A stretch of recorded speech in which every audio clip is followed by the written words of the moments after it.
We do want to bring in NewsNation DC producer Tanya Noury on the ground in Lahaina for us right now. Tanya, I know you're also a former resident of Lahaina. This is a personal visit for you.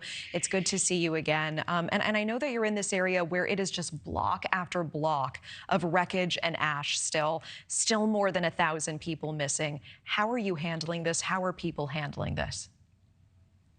It's been a very difficult journey back home, but the entire community has worked together to step up and make sure that everyone has water, food, and everyday necessities to survive. And those who did not lose their homes, they are opening up their doors, housing people to come and stay with them.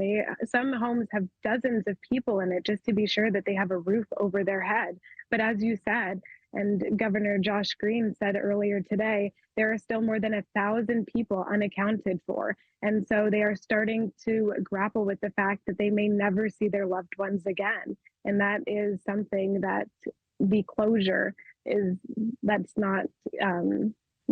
they're not going to have closure. Yeah, the closure, it just seems out of reach, and it is hard to wrap one's mind around.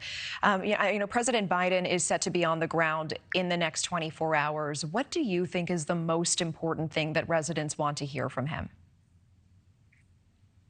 People need to hear that they have the president's support. I've been talking to Lahaina residents on all sides of the aisle, Republicans, Democrats, independents, and over I keep hearing that they feel let down by the president and by the federal government.